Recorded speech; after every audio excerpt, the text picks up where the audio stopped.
Tant la planète, notre planète, comptera 9 milliards d'habitants. Or, les ressources agricoles ne permettront pas de subvenir à tous les besoins. C'est pour cela que le business de l'entomophagie se développe. Grillons, cafards, vers de farine, des insectes consommés depuis toujours en Asie, en Afrique ou en Amérique du Sud, mais des aliments qui arrivent peu à peu en France. Alors, feront-ils le poids face à la viande? C'est le reportage de Frédéric Badard, Chloé Michelon et Solène Nicolas. Une douceur produite ici, à Saint-Orens, au sud-est de Toulouse. Cédric est à la tête du plus grand cheptel de France. À 34 ans, il a investi 1,5 million d'euros dans cet élevage qu'il couvre du regard.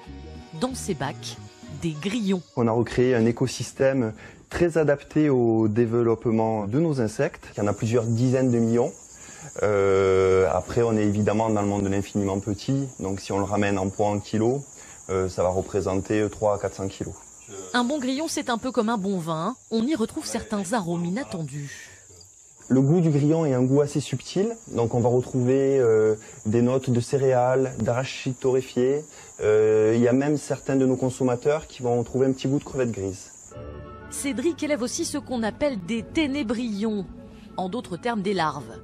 Dans ses bacs, il engrouille plusieurs centaines de millions. Lorsqu'il est adulte, le ténébrion est en fait un petit scarabée.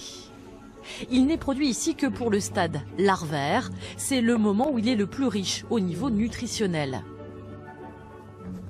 Voilà, dans cette poignée d'insectes, on va environ avoir 60 grammes d'insectes et ça représente en termes d'apport protéique l'équivalent d'une portion de viande. Ces vers seront ensuite déshydratés et traités comme des petits crustacés. Tous les mois, 1 tonne d'insectes est conditionnée et préparée. Pâtes, barres énergétiques et gâteaux apéritifs, tout est bon dans le grillon. Son chiffre d'affaires, Cédric l'a multiplié par 3 en 1 an. Si ces produits sont pour le moment commercialisés en grande partie sur Internet, il souhaite désormais les faire découvrir au plus grand nombre. Ce samedi matin, Cédric va tenter de placer ses insectes dans le temple de la bonne chère, une boucherie. Proposer des vers juste à côté de belles pièces de viande, un pari un peu fou, rendu par Thierry Toujas. Moi je vois davantage ça comme un complément alimentaire qui devrait s'intensifier. Je suis persuadé que vendre des insectes dans une boucherie n'est pas un handicap, bien au contraire. Si certains sont totalement réfractaires... Vous voulez pas goûter? Non.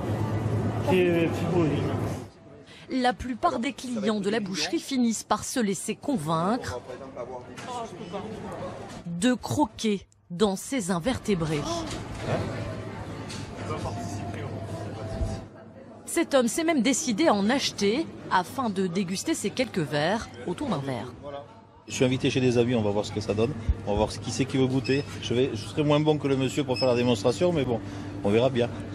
Mais l'idée de faire un business de ces petites bêtes, Cédric n'est pas le seul à la caresser.